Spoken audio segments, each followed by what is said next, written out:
द्वारपाल, हम आचार्य बंदी को ढूंढ रहे हैं। मैं उन्हें शास्त्रार्थ के लिए चुनौती देने आया हूँ। ब्राह्मण पुत्रों, तुम दोनों अभी बालक हो। आचार्य बंदी को चुनौती देने के बजाय किसी आचार्य के आश्रम में जाकर शिक्षा ग्रहण करो। द्वारपाल, आपकी एक छोटी सी चिंगारी भी पूरे जंगल को जलाकर खाक कर सकती है। बाल पकने से कोई ज्ञानी नहीं हो जाता, ना ही धनायु और कुलीन होने से कोई बड़ा। ज्ञान की साधना करने वाला ही वृद्ध और महत्व होता है। हम ज्ञान वृद्ध हैं, इसलिए हमें भीतर जाने दो, या महाराज जनक और आचार्य बंदी को हमारे आगमन की सूचना दो। द्वारपाल, उन्हें भीतर आने दो। अश्वसेन, उन्हें भीतर आने दो।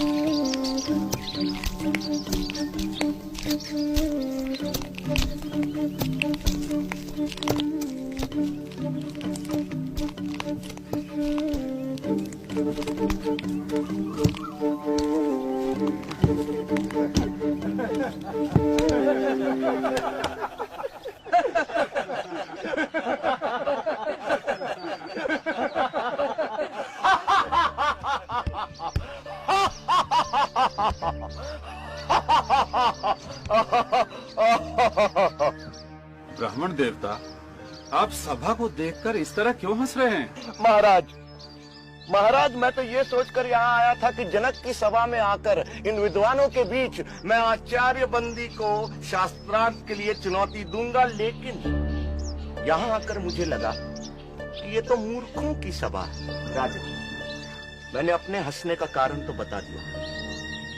अब आप अपने मूर्ख विद्वानों से पूछे कि वे किस पर हंसे, मुझ पर या उस कुम्हार पर जिसने मुझे बनाया? पूछो किस पर हंसे ये सब।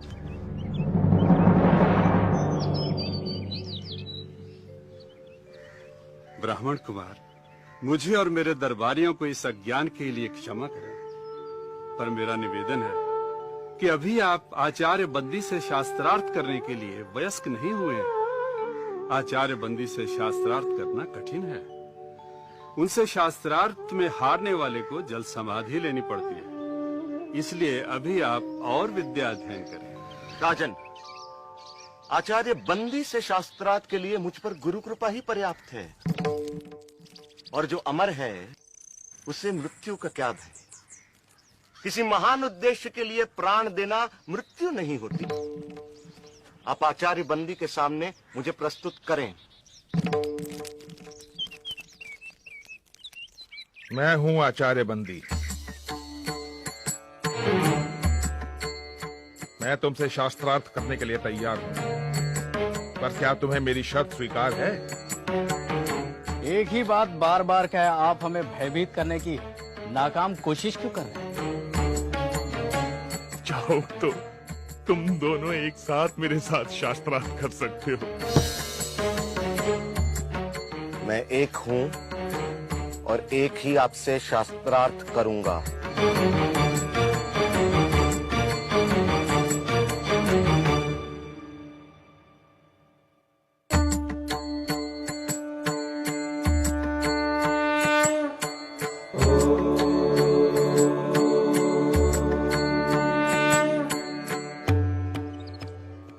प्रपंच क्या है? जो कुछ दिखाई देता है, जो कुछ, वह प्रपंच है। जो दिखाई देता है का तात्पर्य क्या है? जो दृष्टिगोचर है, मन और इंद्रियों का विषय है, जिसे मैं स्वयं जानता हूं, वही दृश्य है। जो दृष्टा है उसे कौन जानता है? स्वयं को कौन देखता है? उस स्वयं, उस आत्म को देखने के लिए किसी की सहायता की जरूरत नहीं पड़ती। जैसे सूर्य को प्रकाश के लिए दिए की जरूरत नहीं पड़ती, वह स्वयं प्रकाशमान है। यह संसार कहां से और कैसे आया? यह सृष्टि उससे और सिर्फ उससे आई। वह कौन है?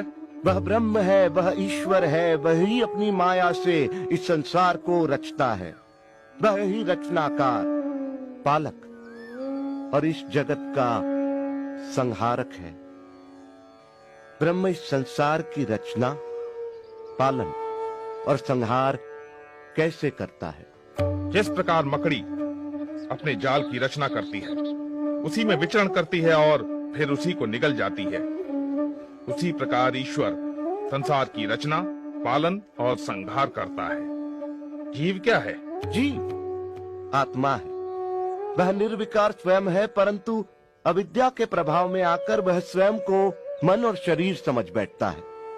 इसीलिए वह इस संसार का अनुभव करता है। अविद्या क्या है? अनात्मा को आत्मा समझना, निर्विकार को विकार युक्त समझना और इस संसार को ही सच समझना अविद्या है। तो विद्या क्या है? आत्म का ज्ञान विद्या है। सा विद्या या विमुक्त है, वह जो हमें सारे दुखों, पीड़ाओं, बंधनों, अज्ञान, प्रतियोगिताओं, भ्रम और भ्रामक कल्पनाओं से मुक्ति दिलाए, वह विद्या है। जो हमें द्वैत के भाव से, हम दो हैं के विचार से, अलगाव के विचार से, तुम और मैं के भेद से मुक्ति दिलाए, वह विद्या है। विद्या दृष्टि देती है, जिससे मनुष्य अपने ब्रह्म रूप को पहचान सके। साधो साधो साधो। ब्रह्म को जानने की प्रक्रिया क्या है? उसे जानने के दो मार्ग हैं। पहला मार्ग यह जानना कि ब्रह्म क्या नहीं है। जो ब्रह्म नहीं है उसका निषेध करना, सब नाम, रूप, गुण, सदोष और परिवर्तनशील वस्तु का निषेध कर निर्विकार को जानना। दूसरा मार्ग सत्य जैसा है उसे वैसा ही पहचानना। वह अस्तित्व रूप है, उसके बिना संसार का अस्तित्व ही नहीं है। वह ब्रह्म ही था, वह ब्रह्म ही है, इसलिए मैं ब्रह्म हूं, तुम ब्रह्म हो, हम सब ब्रह्म ही हैं, इसलिए सारा संसार ब्रह्म है। साधो साधो साधो। ब्रह्म को कैसे जाना जा सकता है?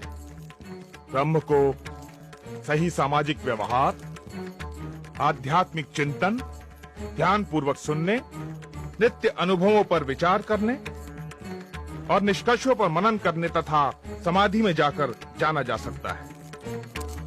ब्रह्म ज्ञानी के लक्षण क्या हैं? यदि कोई दावा करता है कि उसने ब्रह्म को जान लिया है, तो वो ब्रह्म को नहीं जानता। ब्रह्म को जानने के साथ ही ब्रह्म को जानने का अहंकार मिट जाता है। क्या उसे तर्क से जाना जा सकता है? नहीं, परंतु तर्क सहायक हो सकता है। क्या उसे प्रार्थना और भक्ति से जाना जा सकता है? नहीं, किंतु प्रार्थना और भक्ति सहायक हो सकती है। क्या उसे योग व मनन से जाना जा सकता है? नहीं, परंतु योग व मनन सहायक हो सकते हैं। शास्त्रार्थ का अंत होता दिखाई नहीं दे रहा था। दोनों एक दूसरे पर भारी पड़ रहे थे कि अचानक बंदी निरुत्तर हो गए। आचार्य, उत्तर दें। आचार्य, उत्तर दें। अष्टावक्र की जय। अष्टावक्र की जय।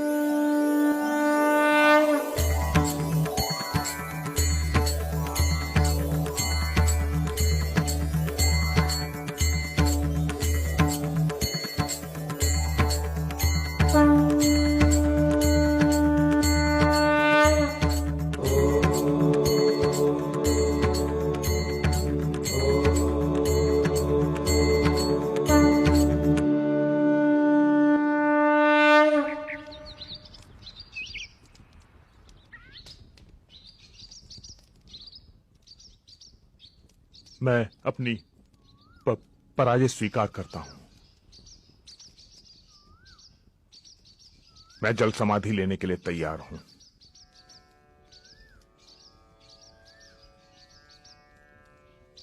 मैं आपको जल समाधि देने नहीं आया हूं आचार्य बंदी। याद होगा आप सबको कि आचार्य बंदी के अभिमान के कारण और इस प्रथा के कारण कितने निर्दोष विद्वानों की जान गई। आचार्य बंदी, याद करें आचार्य काहोड को। मैं उसी आचार्य काहोड का पुत्र हूं।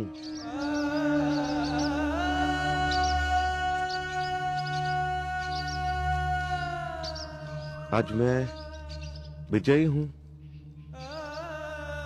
आप पराजित। मैं चाहूं तो आपको जल समाधि दे सकता हूं, परंतु मैं ऐसा नहीं करूंगा आचार्य बंदी। क्षमा ही मेरा प्रतिशोध है। मैं आपको क्षमा करता हूं आचार्य बंदी।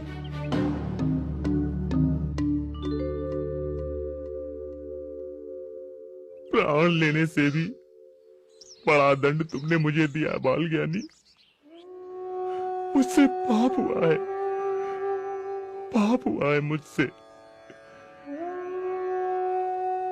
पश्चाताप की आग से बड़ी कोई आग नहीं आचार्य बंदी।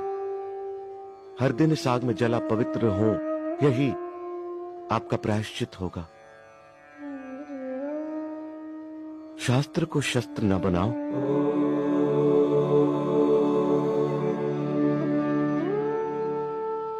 महाराज, शास्त्र जीवन का विकास करते हैं, शस्त्र जीवन का विनाश। जितना पुराना है हिमालय, जितनी पुरानी है गंगा, उतना ही पुराना है ये सत्य। हिंसा से कभी किसी ने किसी को नहीं जीता।